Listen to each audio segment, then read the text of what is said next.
What's up, YouTube? It's your boy T, and I love Coco. my baby Coco. We got our son with us right now. Introduce yourself. Here, Red. I mean, you got anything you want to say to the viewers out here? Be on the lookout for my new channel. I'm gonna start a channel too, so I don't know what I'm gonna do. Yeah, y'all make sure y'all like and subscribe to our channel, the Dream It ENT, and also check us on our social media page, Instagram. That's the same thing, Dream It ENT. And also, if you want to send us some, if you want to send us some emails, you can also send us at the bottom of the descriptions. You will see the email and all the information that you want to get in contact with us. But without further ado, we are here with part 2 with the movie review. If you've seen the end of our last movie, this one right here got really upset. And we need to address this situation. So from here on out, we're going to be talking about Queen and Slim. And this is our movie review. There might be some spoiler alerts. Spoiler alert. So if you haven't seen it, I suggest you should watch it. We'll get right into it. Also with the directors, with Lena and I did a great job. I don't want Melina. I'm Melina probably, and Melina. but those two ladies who came with this idea of making this movie, it was a great movie. Did y'all know that they went to the club called the Underground, referring back to the Underground? Yeah. The Underground That's what? the setting of the movie. Railroad. Yeah. The Underground Railroad. Mm-hmm. Okay. I think that the way they set And this the is movie, in Ohio, right? yeah. Okay. But I like the way they set the movie in that place. But all help ain't good help though. All good help is not good. So the overall plot, how do y'all feel about the overall plot? I think it was a good movie. It reminded me of things that are actually going on now, and I guess that's why it hit home. Cause I guess with me too, knowing like for instance, Ernest could be you. You know, you never been in the street. You don't club. I mean, your main source of music is mainly gospel. I mean, you can quote anything out the Bible. You don't drink, so you know. It just personally hit home for me, and it just lets me see how someone can end up turning themselves around to the streets because of, you know, situations that they was put in. Right. You know, everybody bad didn't want to be bad, you know. Sometimes, you know, things like what Ernest went through can push you over the edge, and I never thought about it like that. And, you know, when you see the dudes now smoking and drinking, you know, they weren't raised like that. They weren't always like that. Right. I mean, because he wanted to listen to, you know, gospel music to calm himself in the midst of a storm. Right. And I like the fact that she didn't necessarily believe in anything, but he guided her in that way, and She was bougie. She came off as a big snob. She was like really like, this is what I'm better than you. Yeah. This, you know, she's I have all about the proper law. grammar. And it goes to show like you work for cause she worked for the law, and the law turned on her. Mm-hmm. It was like almost like you. That's why I have all like I'd be thinking some people that they trust in the law and they're like the law is this and the law is that, and they go on to be lawyers. That's why I changed my career path, is because they're putting their trust in the law, and the law is not just. It's not just yet.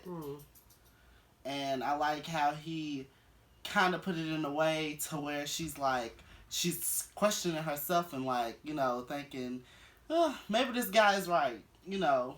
So yeah, I like that they made that point viewable.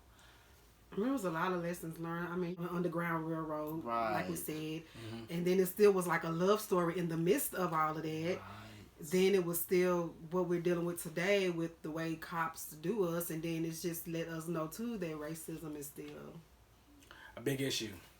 Racism is a very big issue. Even when they were going through through the street, and they saw the plantation, the little mini plantation with those people on the field. It's stuff still going on, right? like that, and she was just like, she was looking like, yeah, but even with that, that's, we can't really just be so blindsided to a fact of what got those guys in that field doing what they was doing. They had to do some type of criminal activity for them to be on chain gang, because there are certain counties, states, if you in prison or jail, they still be having the chain gang to give them something to do outside of just constantly being in jail.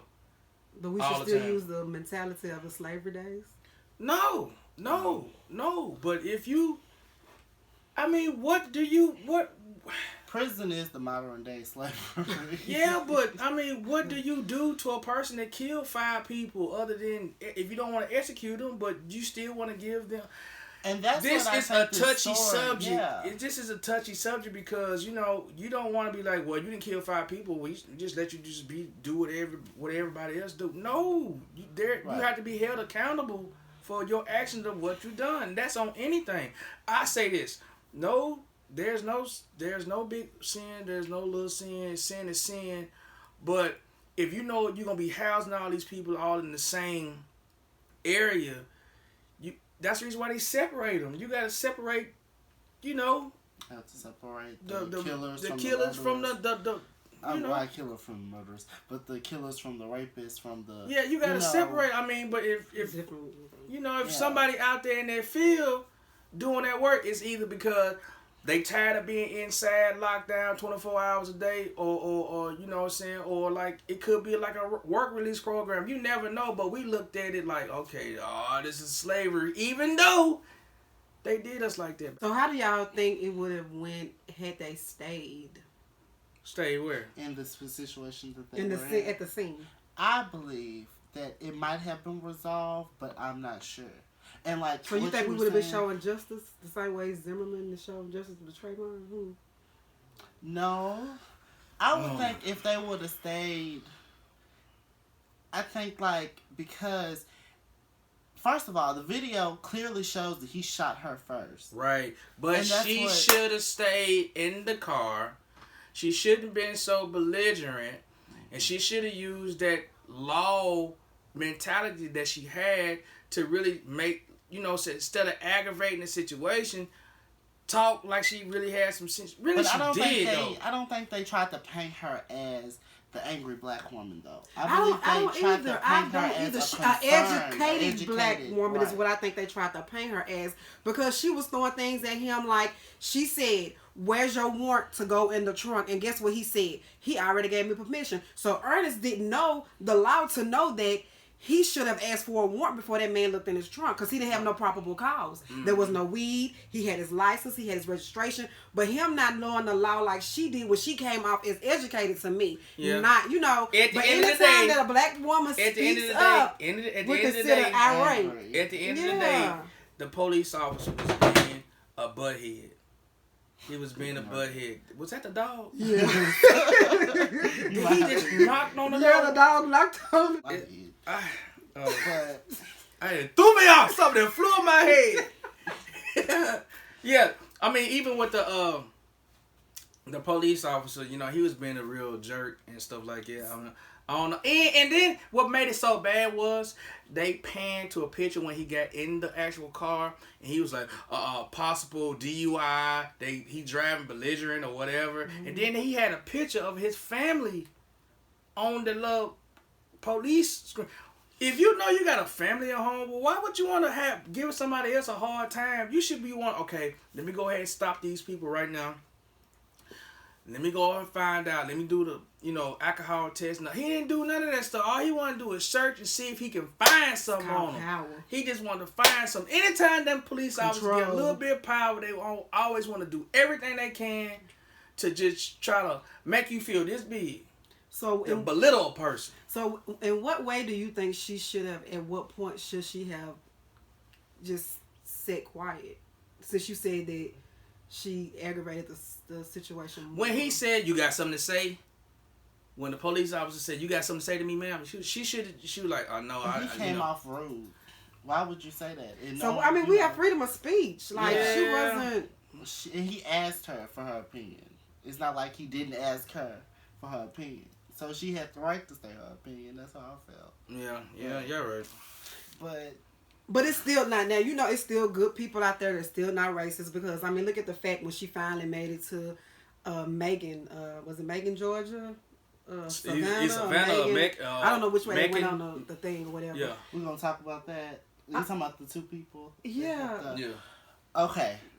My problem with that is, I see a problem with that in the movie. This is when they on the run and the support. And, yes, the support and the white system. people. Yeah. And I do believe that this was like a signal scene to where we had abolitionists in the Underground Railroad that helped us. Yeah, it was always some white people that helped us, and you know, but I don't like that they gave them that light because they're often always given that light. The white people always are, you know, they can be helpful too, but I understand. But if you noticed in the movie with the couple, the woman was kind of like the woman was like, I'm with my husband, I'm married to him, I'm standing, but I'm like, I don't want to fool these people because the police officer had them sitting on the curb.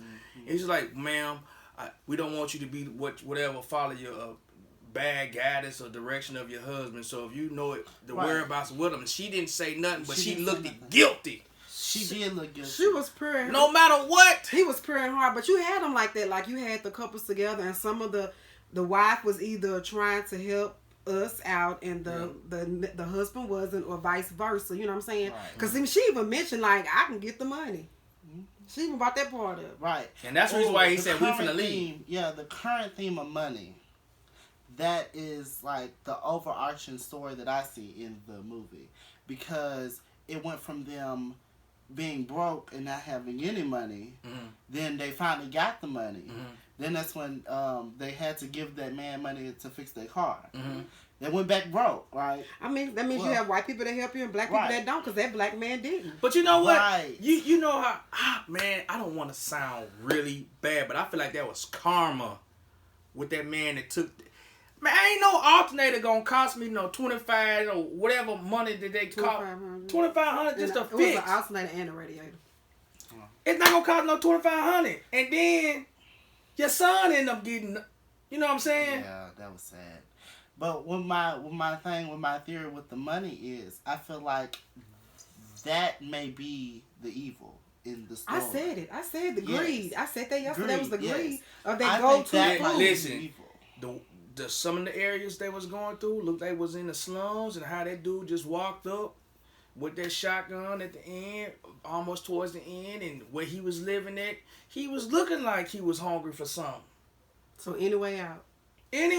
Dude, he was in a trailer park. But the way he got that money, they gonna last.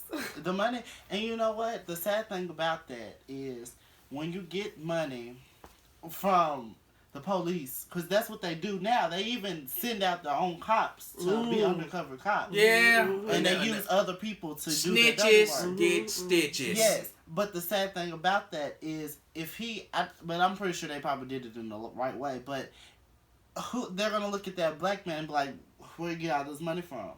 And then, you know, he's not going to go and then probably invest in himself. He might, but...